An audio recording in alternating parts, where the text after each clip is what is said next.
Hi అండి, welcome to Kittu DSC classes. మీరు మా ఛానల్ని ఫస్ట్ టైం చూస్తున్నట్లయితే మా ఛానల్ని సబ్స్క్రైబ్ చేయండి. మా వీడియోస్ని లైక్ చేయడం మాత్రం మర్చిపోకండి. మనం ప్రీవియస్ క్లాసెస్లో 7th class social first semester మొత్తం లైన్ టు లైన్ ప్రిపేర్ చేసిన బిట్స్ అన్ని కంప్లీట్ చేసుకున్నాం. సెకండ్ సెమిస్టర్లో 7th లెసన్ మొఘల్ సామ్రాజ్యం, 8th లెసన్ భక్తి సూఫీ, 9th లెసన్ భారత రాజ్యాంగం పరిచయం. ఇంతవరకు లైన్ టు లైన్ ప్రిపేర్ చేసిన బిట్స్ అన్ని కంప్లీట్ చేసుకున్నాం. ఇప్పుడు 10th లెసన్ రాష్ట్ర ప్రభుత్వం, ఇందులో ఉండేటువంటి లైన్ టు లైన్ ప్రిపేర్ చేసిన బిట్స్ అన్ని తెలుసుకుందాం. రాష్ట్ర ప్రభుత్వం దేనికి బాధ్యత వహిస్తుంది? రాష్ట్ర పరిపాలనకు. రాష్ట్ర ప్రభుత్వం 3 విభాగాల ద్వారా పరిపాలన నిర్వహిస్తుంది: శాసన నిర్మాణ శాఖ, కార్యనిర్వాహక శాఖ, న్యాయశాఖ. వేటిని కలిపి శాసన నిర్మాణ శాఖ అంటారు? గవర్నర్, శాసనసభ, శాసన మండలి, ఈ మూడింటిని కలిపి శాసన నిర్మాణ శాఖ అంటారు. చట్టాలను తయారు చేయడం ఈ శాఖ యొక్క ప్రాథమిక విధి. ఏ ఆర్టికల్ ప్రకారం 2 లేక ఎక్కువ రాష్ట్రాలకు ఒకే వ్యక్తిని గవర్నర్గా నియమించవచ్చు? Article 158(3)(a). ప్రతి రాష్ట్రాన్ని దేని ఆధారంగా నియోజకవర్గాలుగా విభజించారు? రాష్ట్ర జనాభా ఆధారంగా. ప్రతి రాష్ట్రాన్ని ఆ రాష్ట్ర జనాభా ఆధారంగా శాసనసభ నియోజకవర్గాలుగా విభజించారు. ఎన్ని సంవత్సరాలకు ఒకసారి శాసనసభకు ఎన్నికలు జరుగుతాయి? 5 సంవత్సరాలు.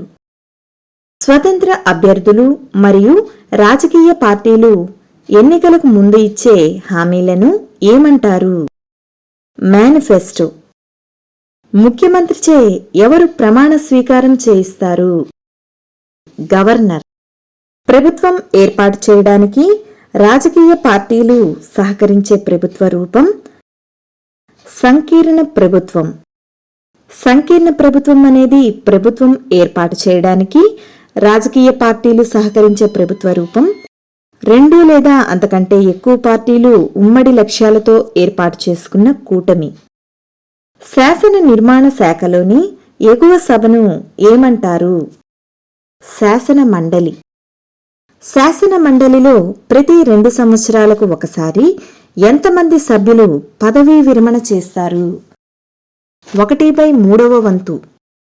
ప్రతి 2 సంవత్సరాలకు ఒకసారి 6 సంవత్సరాల పదవీ కాలం ముగిసిన 1/3వ వంతు సభ్యులు పదవీ విరమణ చేస్తారు. శాసన మండలి సభ్యుడు ఎన్ని సంవత్సరాలు పదవిలో కొనసాగుతాడు? 6 సంవత్సరాలు.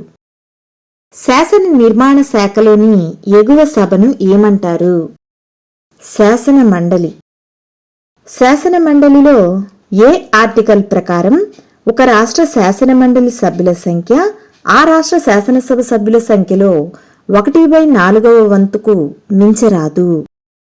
ఆర్టికల్ 171(1). శాసనసభ సభ్యులచే ఎంతమంది ఎన్నుకోబడతారు? 1/3వ వంతు. శాసన మండలికి శాసనసభ సభ్యుల చేత 1/3వ వంతు మంది సభ్యులు ఎన్నుకోబడతారు. శాసన మండలికి స్థానిక ప్రభుత్వ సంస్థల సభ్యులచే ఎంతమంది ఎన్నుకోబడతారు? 1/3వ వంతు. శాసన మండలికి పట్టభద్రులచే ఎంతమంది ఎన్నుకోబడతారు? 1/12వ వంతు మంది. శాసన మండలికి ఎంతమంది ఉపాధ్యాయులచే ఎన్నుకోబడతారు? 1/12వ వంతు. శాసన మండలికి రాష్ట్ర గవర్నర్చే నామినేట్ చేయబడేవారు? 1/6వ వంతు. ఏ బిల్లును గవర్నర్ ముందస్తు అనుమతి పొందిన తరువాత మాత్రమే శాసనసభలో ప్రవేశపెడతారు? ఆర్థిక బిల్లు. రాష్ట్రానికి అధిపతి గవర్నర్. గవర్నర్ ఎవరిచే నియమించబడతాడు? కేంద్ర ప్రభుత్వంచే. వాస్తవ రాష్ట్ర ప్రభుత్వాధినేత అని ఎవరిని అంటారు? ముఖ్యమంత్రిని. ఏ ఆర్టికల్ ప్రకారం గవర్నర్ తన విధులు నిర్వర్తించడంలో సహాయపడడానికి ముఖ్యమంత్రి నాయకత్వంలోని మంత్రిమండలి ఉండాలి. ఆర్టికల్ 163(1). రాష్ట్ర స్థాయిలో అత్యున్నత న్యాయ విభాగం హైకోర్టు. దేశంలో అత్యున్నత న్యాయస్థానం సుప్రీంకోర్టు. హైకోర్టు ప్రధాన న్యాయమూర్తిని ఎవరు నియమిస్తారు?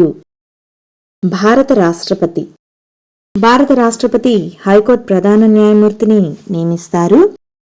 హైకోర్టు ప్రధాన న్యాయమూర్తి ఎన్ని సంవత్సరాల వయసు వచ్చే వరకు కొనసాగుతారు? 62 సంవత్సరాలు. సయోధ్య మరియు రాజీల ద్వారా వివాదాన్ని పరిష్కరించడానికి భారత ప్రభుత్వం వేటిని ఏర్పాటు చేసింది? లోక్ అదాలత్. సయోధ్య మరియు రాజీ ద్వారా వివాదాలను పరిష్కరించడానికి లోక్ అదాలత్ అంటే ప్రజా న్యాయస్థానాన్ని భారత ప్రభుత్వం ఏర్పాటు చేసింది. జిల్లా పరిపాలనకు అధిపతి జిల్లా కలెక్టర్. జిల్లా ముఖ్య పోలీస్ అధికారి పోలీస్ సూపరింటెండెంట్. మండల స్థాయిలో ముఖ్య పరిపాలనా కార్యనిర్వహణాధికారి తహసీల్దార్. మండల స్థాయిలో ముఖ్య పరిపాలనా కార్యనిర్వహణాధికారి ఎవరంటే తహసీల్దార్. మండల స్థాయిలో రెవెన్యూ వ్యవహారాల సక్రమ అంచనా, లెక్కింపు, వసూలు మరియు భూ రికార్డుల నిర్వహణకు బాధ్యత వహిస్తారు. రెవెన్యూ రికార్డులు మరియు అకౌంట్లను ఖచ్చితంగా నిర్వహించేవారు గ్రామ రెవెన్యూ అధికారి. గ్రామ స్థాయి పరిపాలనలో రెవెన్యూ విభాగానికి సంబంధించిన భూమి శిస్తు, పన్నులు, ఇతర మొత్తాల వసూళ్లతో పాటు సర్వేరాలను తనిఖీ చేయడం, స్థానికత, నివాస ధృవీకరణ పత్రాలు జారీ చేయడం మొదలైన విధులు నిర్వహిస్తారు. జిల్లా స్థాయిలో ఉన్న కోర్టును ఏమంటారు? జిల్లా కోర్టు. ఏ కోర్టు తీర్పుకు వ్యతిరేకంగా జిల్లా కోర్టులో అప్పీల్ చేసుకోవచ్చు? Divisional court. లోక్ అదాలత్లకు ఈ యాక్ట్ ప్రకారం చట్టబద్ధమైన హోదా ఇవ్వబడింది. Legal service authority act 1987. ఇది ప్రత్యామ్నాయ వివాద పరిష్కార యంత్రాంగాల్లో ఒకటి. లోక్ అదాలత్లకు లీగల్ సర్వీస్ అథారిటీస్ యాక్ట్ 1987 ప్రకారం చట్టబద్ధమైన హోదా ఇవ్వబడింది. సభను నిరవధికంగా వాయిదా వేయడం అనగా ప్రోరోగ్. ప్రభుత్వ ఉద్యోగులు కీలక విధాన నిర్ణేతలుగా ఉన్న ప్రభుత్వ వ్యవస్థ బ్యూరోక్రసీ. ప్రభుత్వ చర్యలు మరియు నిర్ణయాలను తెలియజేసే అధికారిక ప్రచురణ గెజిట్. ఇవి 10th లెసన్ రాష్ట్ర ప్రభుత్వంలో లైన్ టు లైన్ ప్రిపేర్ చేసిన బిట్స్.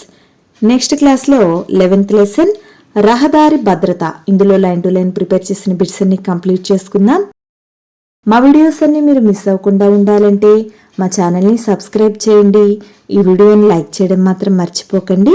Thanks for watching.